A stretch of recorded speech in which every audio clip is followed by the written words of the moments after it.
to the session today. Yet another awesome session by Mindful Living. Today's session is very special. We have Dr. Indra Bhardwaz, who is joining us as the guest speaker, and she is going to share her experiences about being authentic, how to live and communicate mindfully. We really appreciate your taking time out and joining the session today. At times, people ask me, why is it that Ashish, you don't charge any money for the sessions? And I say that, yes, it's a fact that the sessions are complimentary, but it is not entirely true to say that they are free, because you pay with something that is very, very valuable, that is your time. And we really respect and appreciate your investing the most valuable asset that you have, that is your time, into our sessions every Saturday. And that is the reason we put a lot of hard work, a lot of efforts in making sure that you get very high ROTI, very high return on the time that you invest in these sessions. And that is the reason we invite awesome speakers to come and share their experiences.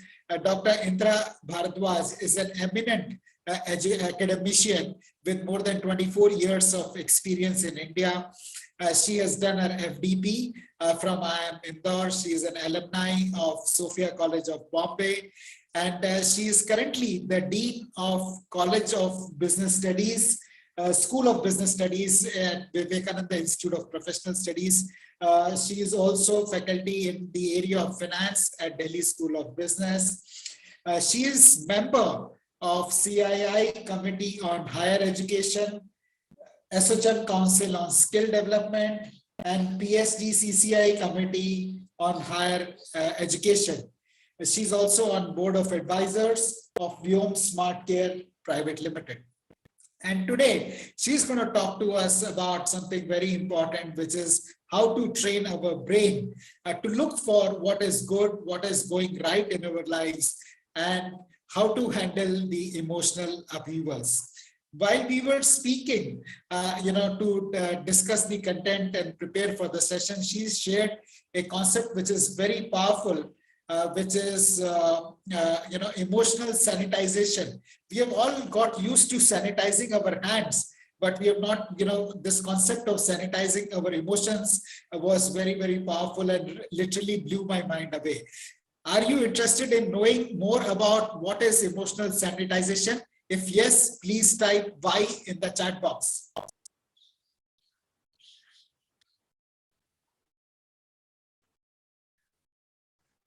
Thank you, Manoj. Thank you, Sameer.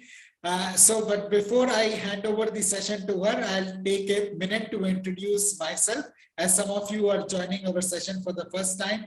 My name is Ashish Kumar, and I'm the founder of Mindful Living. I started Mindful Living in 2018 with a mission to help 1 billion working professionals lead healthier, happier, and wealthier lives. Do you think that's a good mission? And would you like to know how you can contribute to making the world a happier, healthier, and wealthier place? If you would like to contribute to making the world a healthier, happier, wealthier place, please type Y in the chat box.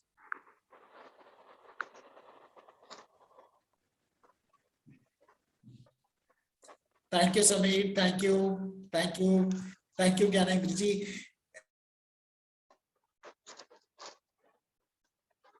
For this event that we are doing in 3 of your WhatsApp groups.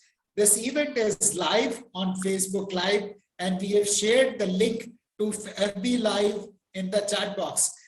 Please copy paste that link and share it in 3 of your WhatsApp groups. Once you have shared in 3 of your WhatsApp groups, please type WAD, WhatsApp done, in the chat box, so that we know that you have spread the word around and you have done your bit to make the world a healthier, happier, and wealthier place. So on that note, Dr. Indra, I would like to invite you to share your thoughts on being authentic. How can we live and communicate mindfully? Thank you, Ashish. Thank you so much. And it's an immense pleasure to be here today evening.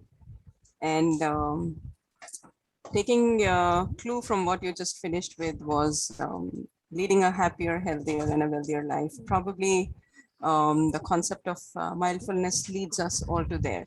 So, of course, this may not be the direct objective of all the conversations that we have as we discuss mindfulness, because we'll probably realize that life is so much like a blossom of flowers that probably if we pick one like health, wealth, and happiness, probably, it's like picking the cherries, and that's the ultimate that we want from life. But I think everything that life offers us should be something that we enjoy. So, and of course, now enjoyment, if you like to, analyze the word enjoyment, even that has a very different connotation for people, because in their own vision of life, people view enjoyment as something which is very subjective. And the conversations that I will have today are very objective in nature, and something that I have gained through my experience of practicing a little bit of mindfulness. And when we talk about mindfulness, actually, people may think of it as a meditation session, or as a session where you kind of quieten your mind and, numb your senses, and you try to, feel the real you. And okay, so at the outset, I am not talking about meditation in this session. I am not talking about, controlling your senses. Okay. So I'll talk about something which is more real. So the essence of what my conversation today will be is day-to-day tips of how you use mindfulness. Again, achieving a healthier and a happier life. So the focus will be a day-to-day practitioners. It's going to be a day-to-day practitioners kind of a help book, or a help steps that you can. So it's like a help guide that you can actually use. So it's not going to be any specific focused mantra or something like that. So I'll just kind of introduce the concept that I want to talk about, and I'll talk as I kind of just give me a second. Let me just share this presentation of mine. Okay. So I haven't put my name because I've just accumulated things from my own life, from, some things that I value. So their focus is going to be how do you feel light? How do you unburden yourself? How do you be real human beings away from your professional definition of you yourself, right? So, okay, so when we say, who am I mean, there are lots of conversations about who am I. So you are defined by generally your qualifications, your designations, and a little bit of what kind of a person you are, right? So the normal conversations that go around are वो अच्छा इंसान है, okay, या वो बुरा इंसान है, या वो बहुत गुस्से वाला इंसान है, या वो बहुत शांत इंसान है, and things like that, right? So that's how you're defined. So it's actually what you have gained through your emotions. Your profession is also your emotion. Passion is a very powerful emotion, and your passion gets you to what you're professing and practicing today. So ultimately, you are a bunch of emotions, right? So let's be real. We have to be emotional. Okay. So if you're talking about controlling emotions, you're being a little unreal. Okay. So I take that as granted, that if you're a human being, you'll be emotional. You'll have emotions. And the fact that you have emotions also leads you to another fact that how do you carry those emotions with you defines you and differentiates you from the rest of the people who are also carrying emotions, right? So it's a bunch of human beings in this whole world who are interacting with the flow of emotions. And so what differentiates one from the other is the flow of emotions from one to the other. And trust me, emotions are the only burden that we carry, right? Even if it is professional, trust me, it is the emotion that you attach to your profession which makes you feel burdensome. If you are stressed at the home front, again, it's the emotion that is burdening you. You may call it burden, and it could be a pleasure, right? So we all want to have family, right? And the family is a stress factor. Okay. So we love to be in emotions. We want to be very emotional. And that burden is what we carry on ourselves all the time. So let's start with the second fact, that we are defined by our emotions and we carry them all the time. And then how much do they burden us, defines us as to what we are, because what we are the way we respond to the emotions that are generated within us, to the stimuli that is around us. Okay, so the circle is very clear. You have a stimuli which generates an emotion, then you respond to the stimuli under the influence of your emotions, and what you get back is your face. I mean, it's what people look at you. So what you are is what is evident to people in the form of the reaction that you give to the stimuli that they have given you, right? So first thing is you have to be real. And the second thing that I'm going to speak about is how to unburden that feeling of emotions getting heavy on you. Okay, so even when your life gets heavy on you, it is just the emotions that are heavy. Okay, so the first thing is attitude is a choice, happiness is a choice, kindness is a choice, giving is a choice, respect is a choice. I've just put all this down, but yes, the way we react to the stimuli is our choice. Okay, trust me, it is a choice. Okay, and if it is a choice, that means you can really make a real choice. Okay, and that choice is what Ashish actually spoke about, and what I also keep talking about is emotional sanitization. Okay, so if we talk about, and what is emotional sanitization? Okay, so the tip is that whenever there is something that you are entering, it could be because I'm an academician, so I would actually say that when I'm entering a classroom, for a corporate practitioner, it could be entering a meeting. Okay, irrespective of the fact whether you are the convener of the meeting or you're an attendee of the meeting, irrespective of the fact that when you're entering a meeting, okay, now that's professional. Now come to a home setting. When you are entering into a conversation with anybody at home, okay, how many times do we give ourselves that 1 minute of emotional sanitization? Okay, and now what do you do in that? Okay, and that is like a day-to-day, it's a second-to-second mindfulness that we all can do, right? So that emotional sanitization of that 1 to 2 minutes that you need to do before entering a meeting is, okay, let me clear off my mind and heart from what is happening outside that room, which is a classroom or a meeting room. And if it is a relationship that I'm talking to, so if I'm talking to a person A, am I bothered about anything else that I have experienced even 1 minute before this conversation? Okay, so trust me, most of our problems are we do not do this. We enter with a lot of burden on ourselves of carrying what we were surrounded with before that conversation, before that meeting, before that interaction. Okay, so this is the first step to be mindful. You just have to shed everything behind. Okay, when you're entering into a meeting. Now, how do you do it on a day-to-day basis? Your meeting, you could be entering, you could be, you're sitting, you are the convener and you're very upset with your subordinate and you just want to pull him up for his inaction. Okay, so you're sitting with this feeling filled in you that, okay, now I'm going to take this person to charge because he has not worked. Okay, you're burdening yourself so much even before you've started the conversation. Do you think the conversation is going to be healthy? Never. It can never happen.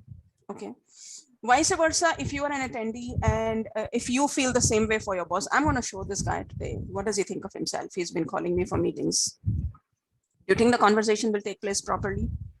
Now, coming from an academician point of view, because I'm a teacher, so if I go into the class thinking, oh, I'm going to meet these bunch of brats in my class and they've been behaving so badly with me, so let me just see how I'm going to ensure that my class is disciplined and I'm going to ensure that there's pin drop silence and I'm going to just make sure that students listen to me. Do you think your class is going to be healthy?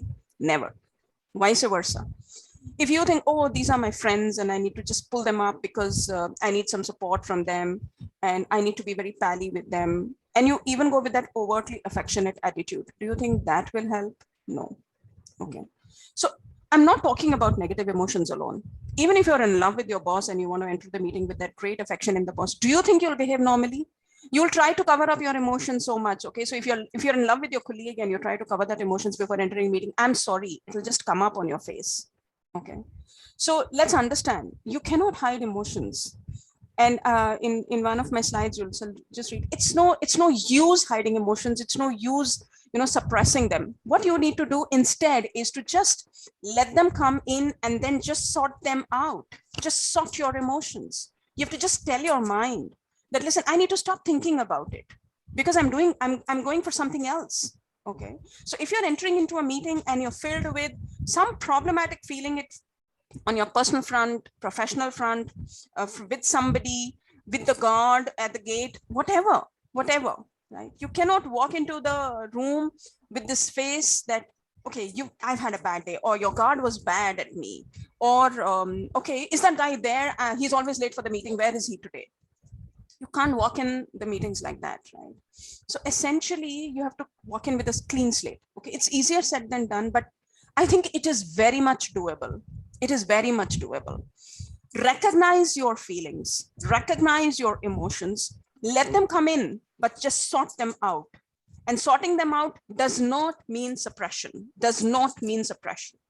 You cannot suppress your emotions because they bounce back with double the figure. Okay, so there's no point fighting your emotions. You just have to sort them. And sorting them means you just have to tell yourself, listen, I cannot go with this mindset in this conversation because this conversation has to start on a clean slate. Okay, I'm not talking about agendas. Okay, that we had an agenda yesterday and that agenda is continuing today. I'm not talking about professional agendas. I'm talking about emotional, mental setups before we enter the meetings. Okay, before we have interactions. Okay, so the choice that you have to make is you have to make this conversation, this meeting, this interaction, an environment where everybody is happy. Okay. So first thing that you need to do and to tell yourself is you have to believe in goodness. Start believing in goodness. Just because somebody is bad to you does not mean the person is bad. We are very subjective in the way we describe people to ourselves and then to others. Okay. We have to understand nobody's perfect, nobody, not even you yourself. So nobody's perfect. So how and why should we only pick the negativity? Do we ever make an attempt to pick the positivity? So if you're mad at your boss, or if you're mad at your subordinate, or if you're mad at your colleague, do you think they only have a negative persona? The moment you try to identify the positivity in them, probably there's one way to sort your emotions. The help that you get to sort your emotion is that you can just tell yourself, this guy is not good here, but he's good here. That's a choice. That's a choice because it's a very mechanical process. You just have to sort your emotions. Okay. Next is you have to just let go. Okay.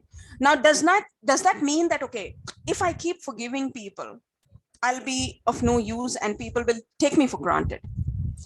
Okay, I have to tell you this. It's okay if people take you for granted. I'm not saying exploitation. People taking your emotions for granted doesn't lead them anywhere, but gives you a lot of peace.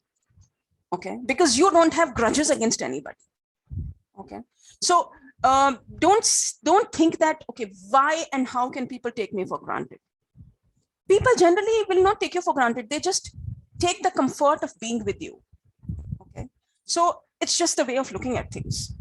Okay, so actually, if you keep hooking yourself onto your emotions, basically, who's tied up? This is a very important thing. We are tied up much more than the person who's tied up there. Okay, and there's a common saying, and often in our Hindu mythology, I'm not at all going into religion, but in Hindu mythology there is a story that there was this shikari, a hunter who actually would never pray to Lord Shiva, and but he would always hate him, and when Lord Shiva had to give a vardhan, so he decided to give the vardhan to the shikari, and Parvati actually asked him, how can you give him the vardhan? He hates you. Every time he passes your temple, he kind of shouts at you and calls you different names. So he said, yeah, he's doing that, but you realize he's hooked onto me. He'll make sure that he passes my temple and gives me a bad word and goes. There is a pujari of yours who misses a day or two because he thinks he loves me a lot. But this guy will never miss me because he hates me so much that he'll make sure he comes to my temple every day. So basically, if you're hating, you're actually hooked on. Okay. So if you're hooked on to any grudge that you have against anybody, trust me, you are tied much more than the guy. The guy has probably moved on, but you haven't. So who's lagging behind in life? You are lagging behind in life, right? So you have to move on. Okay.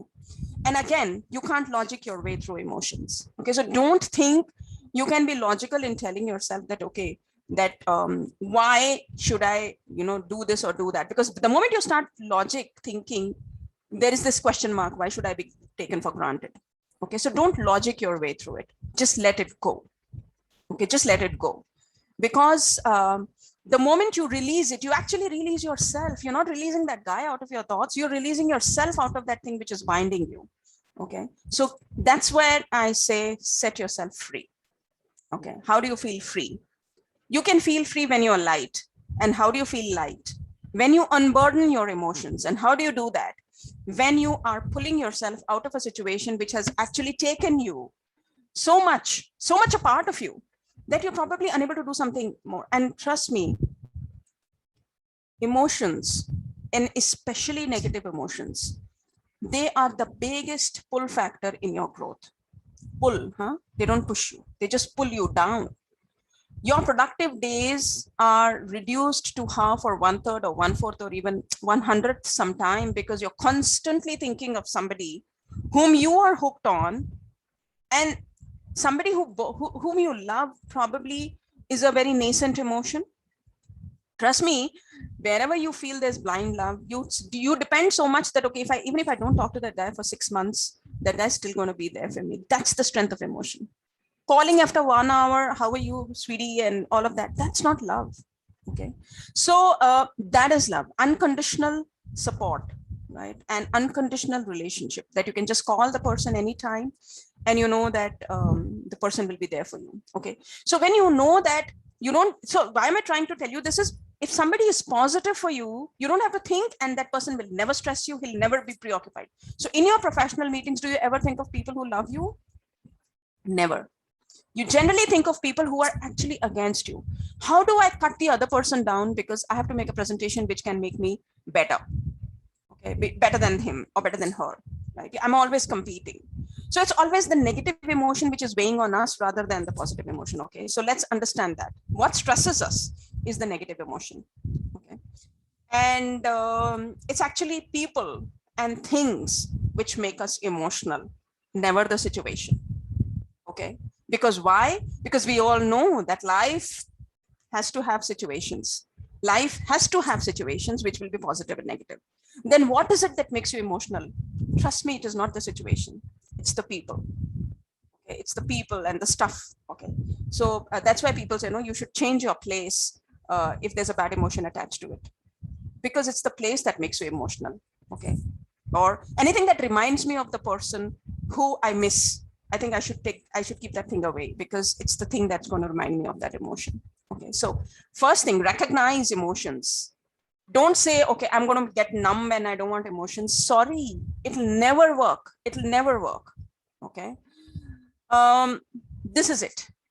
Okay. Allow your feelings, because the moment you start denying the feelings, they are very, very strong in you and they come back stronger because, you are in denial of something which exists and which is very real.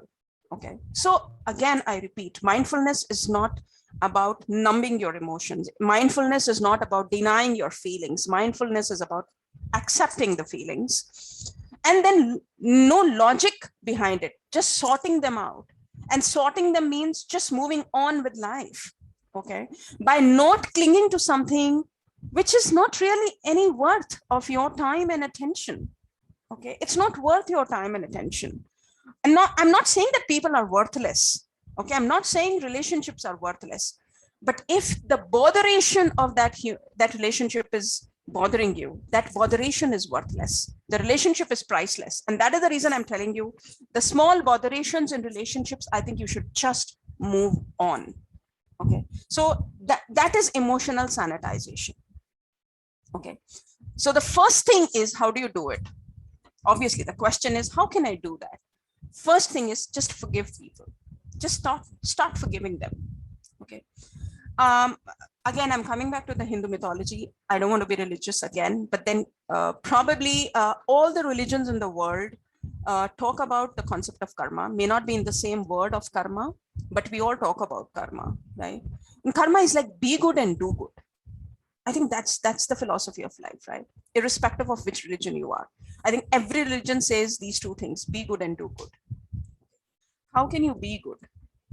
You can be good when you always emanate positivity. And how can you do that? Do you think if you have a grudge against anybody, you can ever be positive to that human being? And don't you think that human being has an aura? Okay, so anybody who's under influence of that human being's aura will also get your negative emotions because you have negativity towards that human being. Just stop it. Okay, I think we can just stop it. And then what is the way that we can learn to forgive people? Because there is a superpower sitting up there to handle things for everybody. Now, every religion says, and I'm getting back religion here because religion is the ultimate guide for our value system. At least I take that.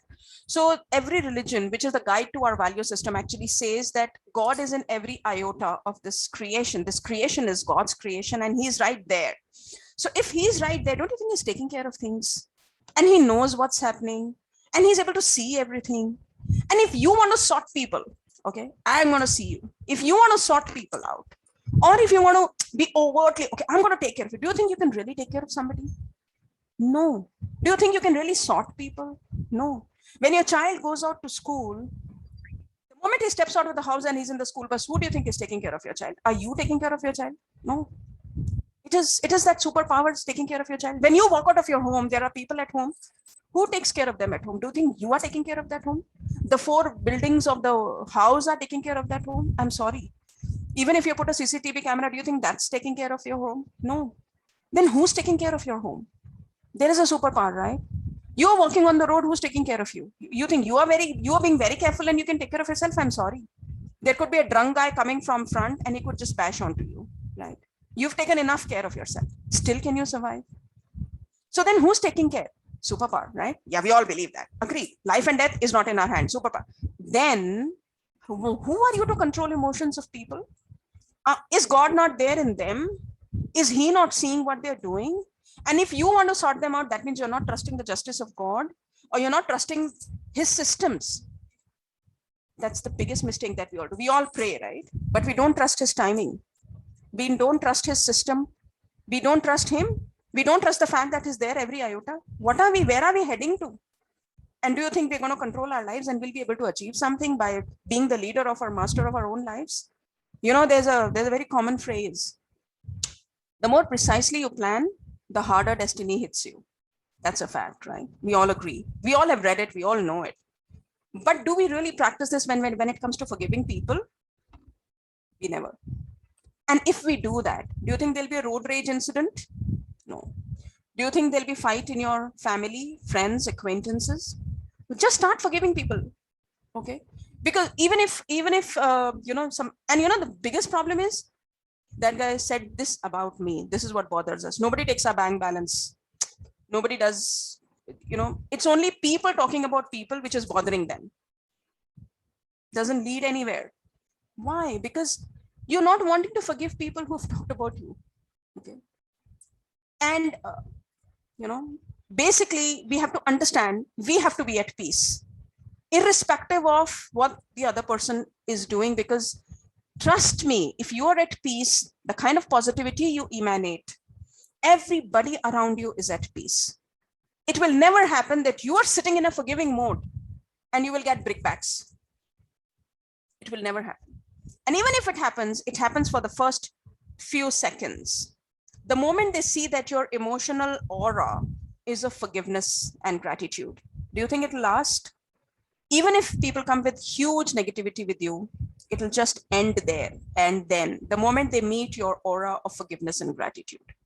Okay. So now, okay, so I've talked about talking about forgiving people.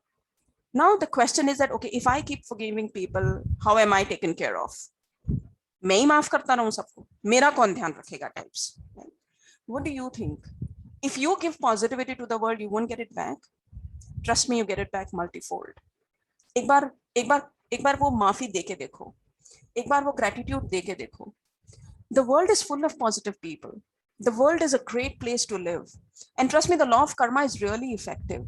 And the law of karma says that you have to just have good intentions. Everything will fall in place, right? So if you are forgiving and full of gratitude, nature helps you. I don't know if all of you believe in miracles, but you must believe in miracles. Miracles are what run the lives. And I have to quote this. Miracles are great people whom you have met in your life with golden hearts. Okay, miracles are just good people with good hearts. And there are miracles in this world. There are people who are sitting with great golden hearts. Okay, so if you bring out positivity in the way you behave and the disposition that you give to the world around you, you will get the same thing back. Okay, so even if you are feeling that, okay, you wanted to forgive somebody, it's okay to talk about that. Just talk about it if you want to unburden yourself, because what I'm trying to tell you is to feel free and feel light. And the best way is to talk about it. And trust me, talking really, really helps. It really helps. Okay. And the problem is we brood alone and we think we are doing a great job. Oh, don't talk to me. I'm upset. Oh, that's the worst that you can do to yourself. Okay. If you're upset, please talk about it. Okay. And by the way, when you're happy, you throw a party. When you're upset, you don't want to talk to people. Is this a good lifestyle? I think it's the worst that you can do. When you're happy, you're already so positive. Everybody who's meeting you, you're cheering the person up. Oh, hi, how are you doing? Great day, good. And if you're not happy, you don't even want to talk to people. You don't even want to lift up your face.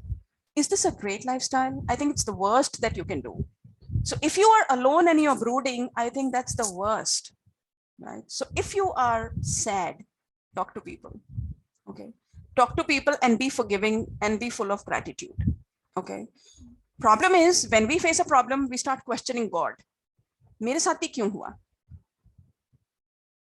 That means you're not trusting his timing. You're not trusting what he is there. You're not trusting the fact that he created you for something. And everything that you're doing is under his directions. We all talk about Gita. What does Gita say? जो कुछ हो रहा है वो मेरी मर्जी से हो रहा है. Then who are you to question? And you're questioning, मेरे साथ ही क्यों हुआ? And then you say you are a bhakt. And then you say that, oh, I believe in God. I'm sorry. The day you decide to question God कि मेरे साथ ही क्यों हुआ, आपने अपनी भक्ति वहां खत्म कर दी. Your faith in God has gone. Okay. So if you want to really believe the fact that you are a believer, okay, first thing is believe in yourself. And that thing is, okay, nothing can go wrong with me because my intention is right. Okay. So more important thing is that you have to believe in goodness, believe that God is good all the time and whatever is happening is good. And if there is something which is not good, it is not good from my own perspective, not from the perspective of the creator. Okay, so there is no question of questioning why me. And trust me, when you stop questioning why me, all the brooding goes away.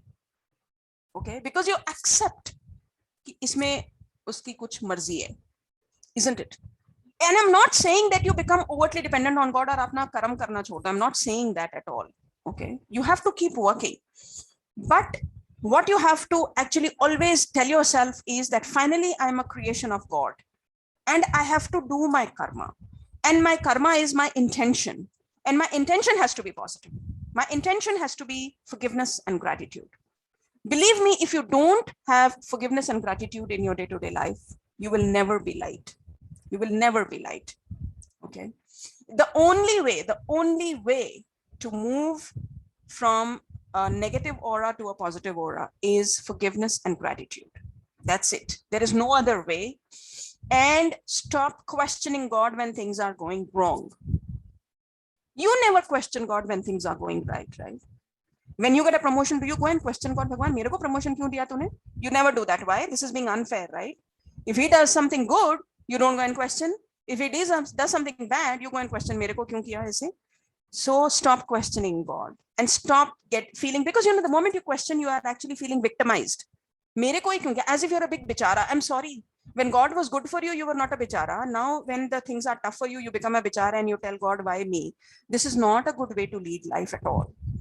कि जहां मेरी मर्जी है वहां तो मैं भगवान को पकड़ के रखूं, और जहां मेरी मर्जी नहीं है वहां मैं भगवान को छोड़ दूं. आप भगवान के साथ ट्रू हैं? Are you authentic?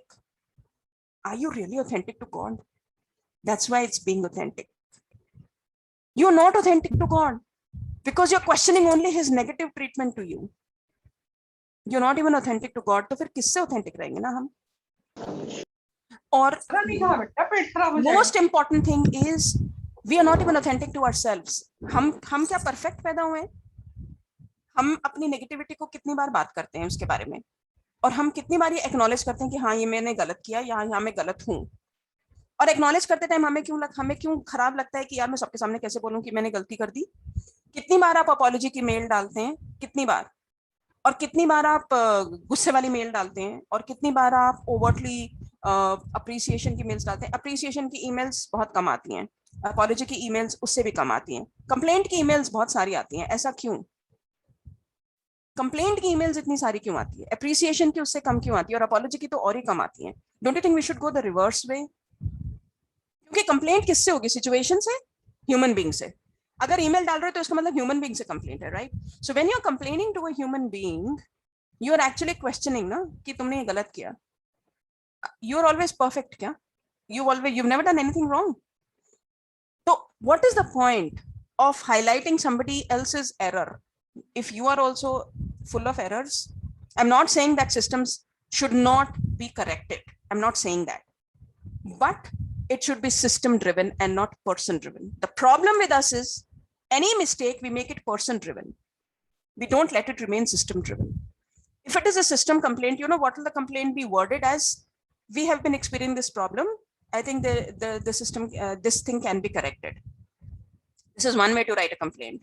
And the same complaint can be written as, you have not corrected this, and that is the reason this went wrong. Which is a better way? That was person directed, and this email is system directed. So let's understand, errors are because of the system. Let's not personalize them. And you know, it happens errors are personalized. Appreciations are also personal. Do you think one man show all the time in the world? No. But when you appreciate one person. Why don't you appreciate the whole system? The person could be heading the system, but can the person work without a system? So you should always appreciate, no, you and the system and the processes that you've developed have made you feel great or perform great. But you'll never do that. You'll appreciate the person. Why? Because आपने उसको oblige करना है कि आपने उसको तारीफ किया है. I don't know why you do it. Why can't you appreciate the system and the processes which made the work go, you know, the way the work went? Same thing with, you know, some misgiving which happens, right? If something went wrong, again, you catch hold of a human being. Why don't you catch hold of the system flaw? You know, so if you remove the people and just think of them as machines, even machines go wrong, right? When it is coming to identifying mistakes, I think you can just think of it as a machine which has just gone wrong and amend the system so that the machine does not error again. I'm not saying treat human beings like machines. No. What I'm trying to tell you is don't attach emotions to the human beings when you are interacting with them. Attach emotions. You have to have emotions, right? Those emotions have to be to improve the process. Sorry. Emotions should go into the development of a process in such a way that subsequently also, even after you are not there, see, because if you're a part of a system, you will go there, you will go, right? You'll rise up, somebody else will come in your place. If you don't correct the system and go, do you think things will be the same?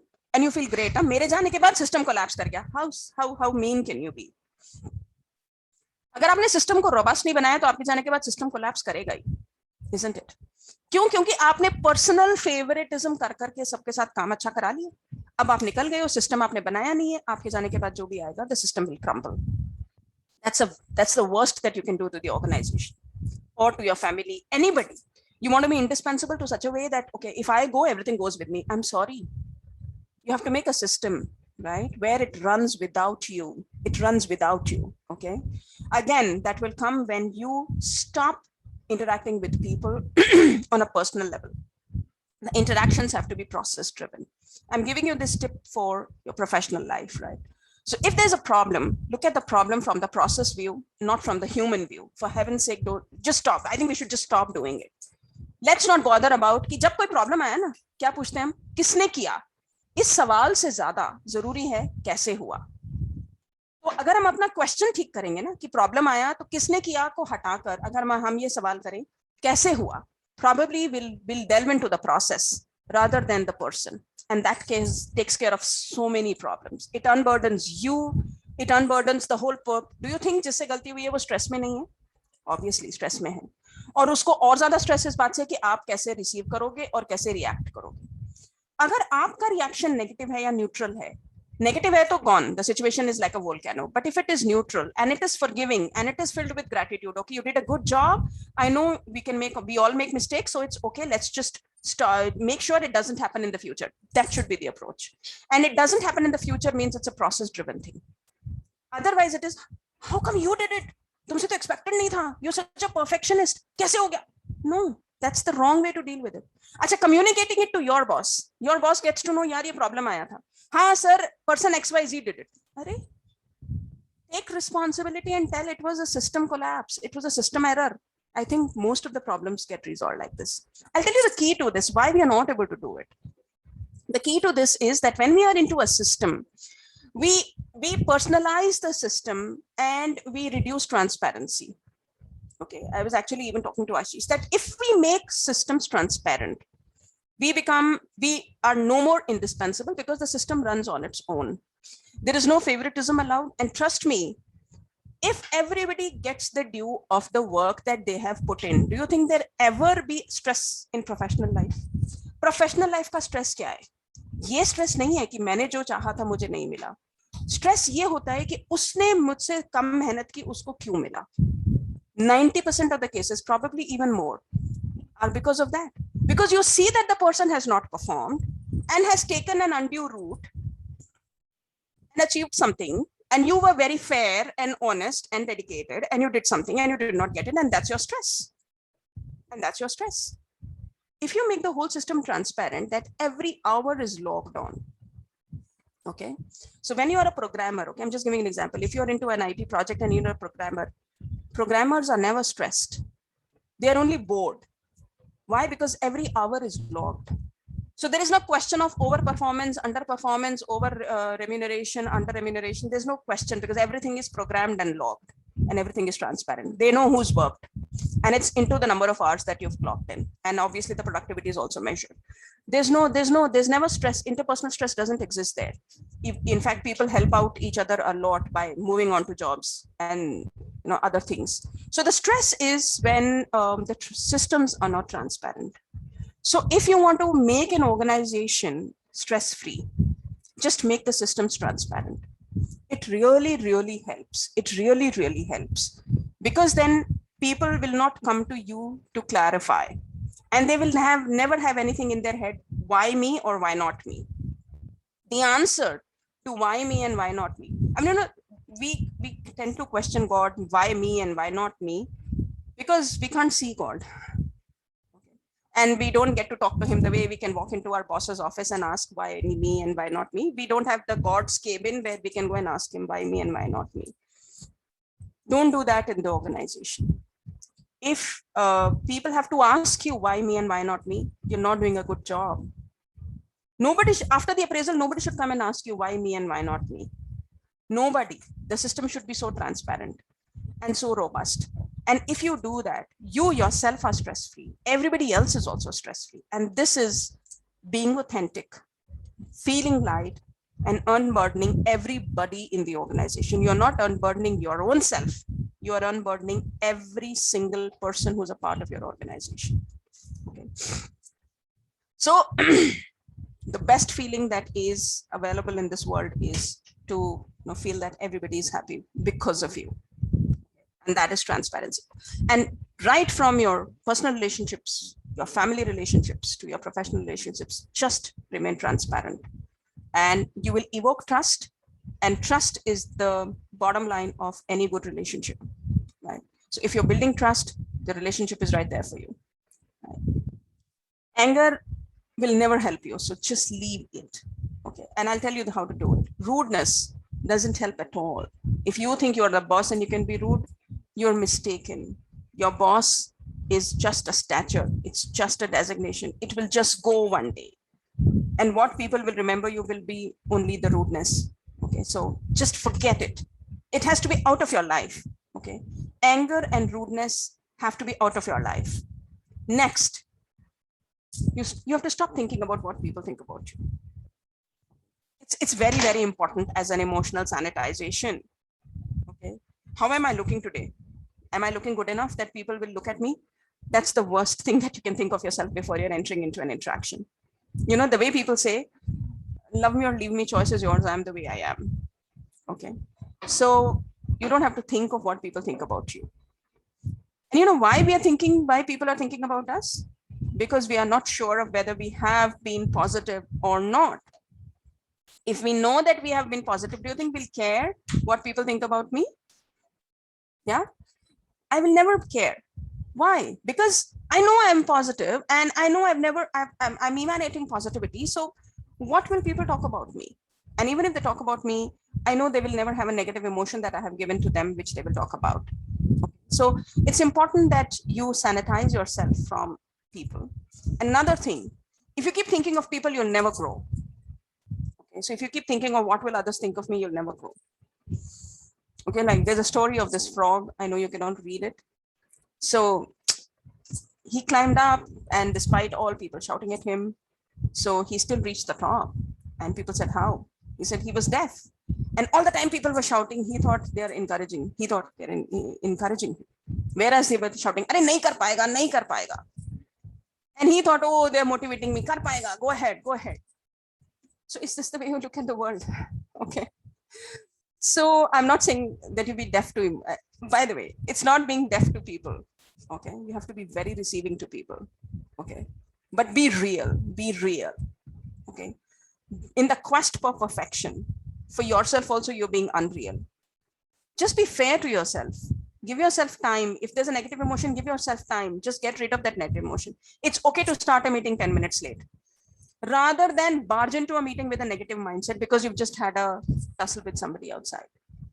And you did not have the tussle. That other person was probably negative, because if you have had the habit of not throwing out your emotion in a fit of anger or rage, and if you get into the habit of gratitude and forgiveness, you'll never have a bad day. You'll never have a bad fight. You'll never have a road rage incidents. You'll never fight with your neighbor on parking.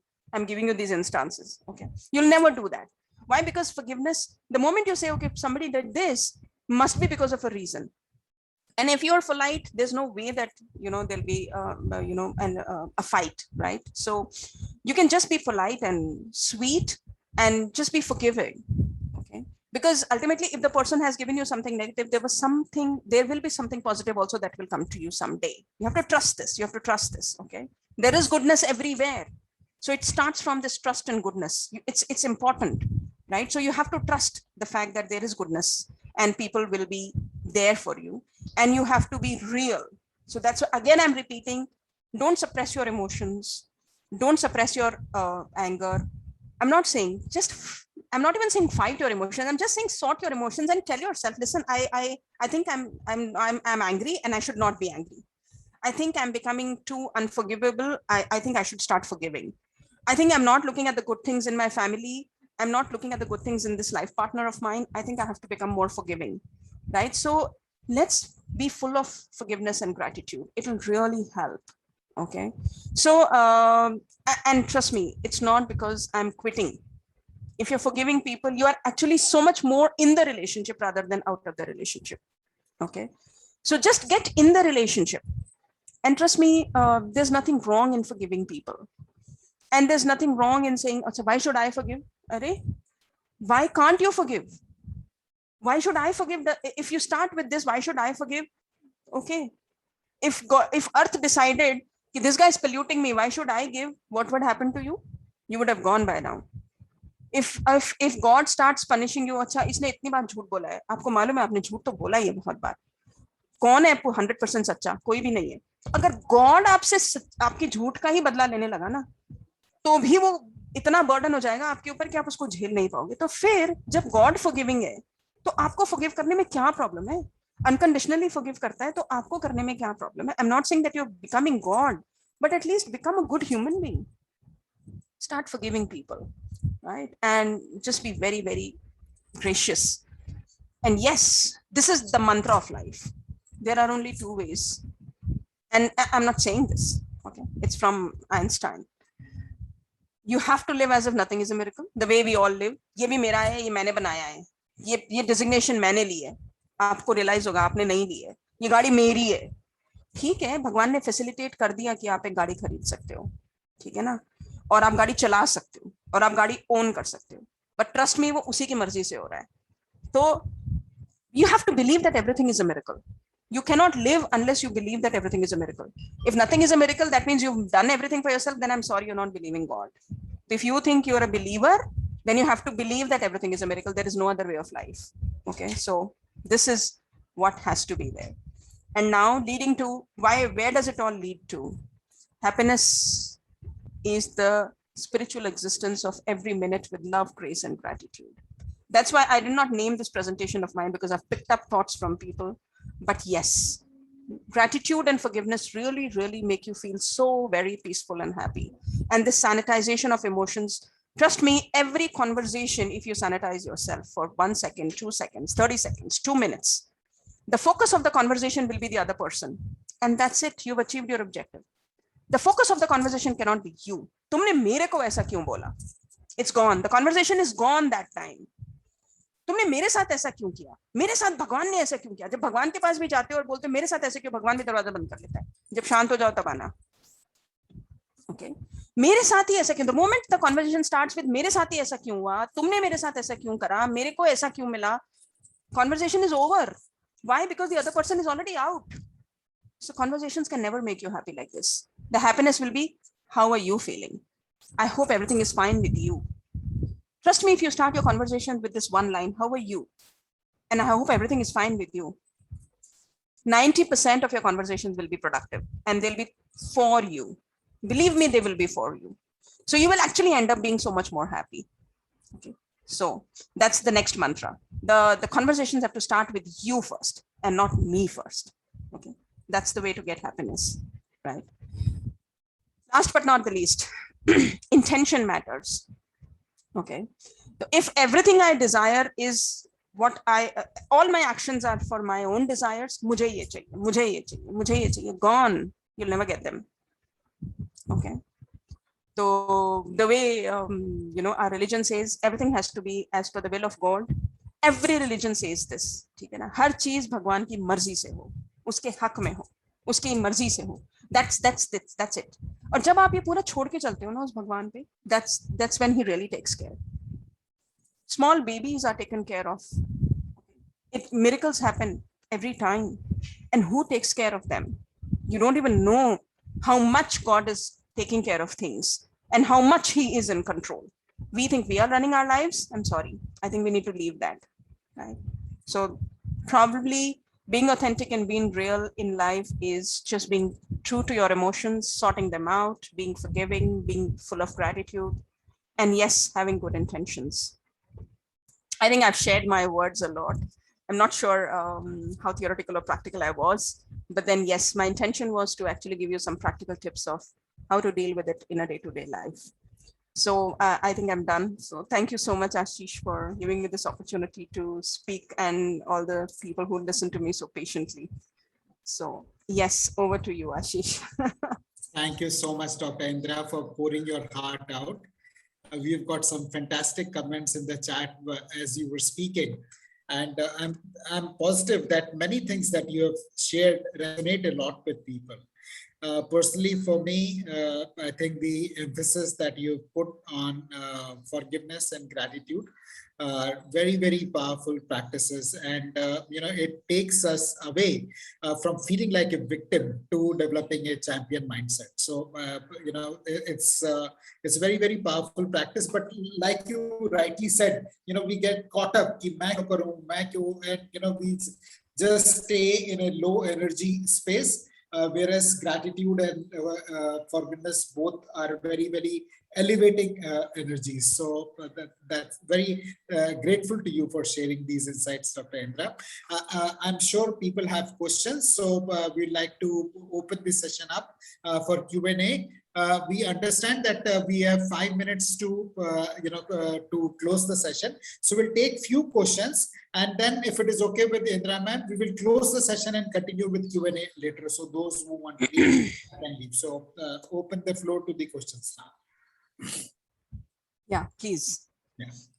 And yes, my last thoughts are very important now. Stop thinking a lot. You just need to sleep. So sort your emotions before you go to sleep. So after this, I'm just inviting people if they want to share something. Questions, comments, observations, anything that you would like to share from your own life. Maybe, some opinions which could not be resonating with my own, some observations on whatever I have said. So I'd be happy to ask and interact. Sure. I am starting with few. There is one by Naveen ji who says it's a great session if we follow all these and start these practices. All mental and physical diseases can be eliminated. We should make our house and office an anger-free zone. This is very, very close to what you were talking about, emotional sanitization. Naveen ji, may I invite you to speak a little bit about the anger-free zone that you have put in place at your home? That's interesting. Yeah, very nice. Like a smoke-free zone. He's got an anger-free zone. Wow. Yeah, so good evening, Indraji. This was outstanding session, and I'm following all these for the last almost 3 years now. Wow. And in my conversation, I never use a negative word. For example, if you say I am busy, your forehead lines goes closer to each other. The moment you say I am easy, but I'm tied up, I'll call back you. I mean, it has a different connotation and different Absolutely. meaning. And the person on the other side, he also feels that he's getting a proper response. That the moment you say I'm busy, the other person thinks there's no point talking to him. He always says I'm busy. Yeah. The second concept which we implemented and actually implemented is that we have put a board outside our office and the house that this is anger-free zone. Wow, that's very sweet. If you want to be angry, just go down, throw your anger out, and come back and maintain a peace in the office. Just like if you want to smoke, just go out and smoke and come back. So, it has made all the it has made all the difference, and people see that board and start, behaving the way they should be behaving. Yeah, true. With their colleagues, with their family members. And of course, I'm not saying that it is 100% eliminated. There are some irritating movements. People have to be reminded that, you please look at the board and behave yourself. So, whatever the situation is, I strongly believe that the outside situation cannot control you. You need to control the situation with your own behavior and responses and reactions. Yeah, you're right. A lot of it gets controlled with our own reactions. You're right. So the moment you think about it before even reacting, you made all the difference. And, as we have been told that, even you should think what you're thinking. Yeah, that's it. You have to talk to your mind. That's what I said. Sort your emotions. You have to think. You have to tell yourself, why are you thinking and what are you thinking? And you have to deal with this. And if you're thinking something wrong, you have to tell yourself you're thinking something wrong. So stop thinking. And as you rightly said, the God is there. We are all children of God. And God cannot think of wrong for any of his child. Yeah. Why do we go back to the God कि मैंने क्या बिगाड़ा था आपका? You're right. You're right. बिगाड़ेगा आपका. हम तो बिगाड़ रहे हैं अपने कर्मों की वजह से. हम आपस में जो hatred या comparison ये जब कर रहे हैं, तो this is all because of our own doings. Yeah. वो ऊपर वाला बोलते हैं कि मैं तो आपके लिए बैठा हूँ, आप मेरे पास आओ. आप मुझे याद ही नहीं करते हो. So anyway, these are my short, I'm really strongly following all these, and it has made all the difference in my life. And I will keep on following, and perhaps let's see. No, that's a very good way of life. If you're very composed and if you're getting rid of anger, I think it's one of the greatest achievements of life, because this is the toughest, no? Getting rid of anger is the toughest that one can think of. I just want to add the last thing, that जो हम दशहरा मनाते हैं, and there are 10 vikars in the human beings. Yes. But क्या हो रहा है कि हर साल दशहरे का जो रावण है वो बड़ा होता जा रहा है. Yes. क्यों बड़ा होता जा रहा है? Because हमारी egos बड़ी होती जा रही है. No, नहीं, instead but of, मुझे ऐसा लगता है कि there are enough good people in this world, enough. of course, And all we need to do is just let the positive side out. absolutely. Just the positive side out. Right now, it's just covered with all kinds of, stimuli that we are giving to them. Exactly. If we give them the right stimuli, probably the brighten side of their lives will come up. And it's easy to spread positivity. It's not tough. It's very easy to spread positivity. As you rightly said, we need to look into the other person's eyes and see his qualities first. Yeah. See what good things he's doing. Yeah. And then probably comment on, or maybe give a suggestion for the improvement or whatever. I mean, the moment you start, so the moment you start with the goodness, the whole problem is over. Yeah, you're right. So thank you so much. Thanks so much. Thanks so much. Yeah. Thank you, Naveenji. Those were great insights from another practitioner. Very happy to hear about the anger-free zone and your thoughts on practicing these. Friends, we have just shared the feedback form. I know all of you have been pouring out your feedback in the chat, and we really appreciate that. We will also like if you can take a minute and fill out the feedback form.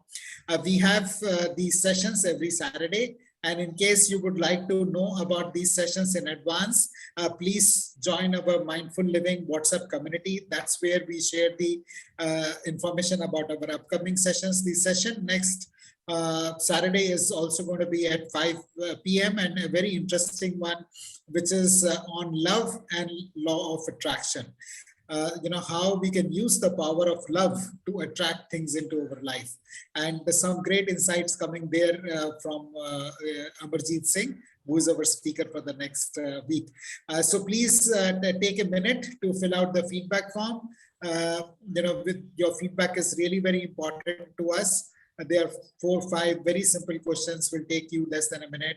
And once you have done the feedback form, please type FD in the chat box, so that we know you have filled out the feedback form. Feedback done. Doctor, I have a question. Yeah, please. The silence and the smile doesn't work with spouse sometimes. How do we handle that? It works. It works. It works. As long as the smile is genuine. As long as the smile is genuine. Okay. Do you think you can fake a smile? No, you cannot. So if you're smiling genuinely, means you're genuinely at peace with yourself. Correct. Which is enough. So it's enough with the partner, correct? I mean, and I'll tell you what, if you have to talk to justify or to communicate, at least in the case of your spouse, that means the connect is yet to get established, because you don't need to talk after a long relationship. I mean, newlyweds maybe, take time to, get to know each other. But once it's some years spent together, I think just the body language actually talks. You don't even need a smile or anything at all, actually. So that's the spiritual connect that a spouses, that's purely between the spouses. And I would say it is love, actually. How can you decipher your child if the child is silence and smiling? As a mother, you're able to decipher, right? Yeah. It's because it's an unconditional affection there. So the moment we speak, and I'm assuming that spouses are giving unconditional affection. Okay, that's the big assumption I'm going with. So yes. So if there is unconditional affection, you really don't have to, you don't need words to say what you're feeling. It really works. And again, the underlying thing is unconditional. And yeah, you can't expect somebody to give you unconditional affection unless you give that. Okay, it cannot be कि वो मेरे को unconditional करेगा तब मैं करूँगा. It doesn't work like that. It doesn't work like that. We have to be the givers first. And then it comes back, and it doesn't come back immediately. It takes some time.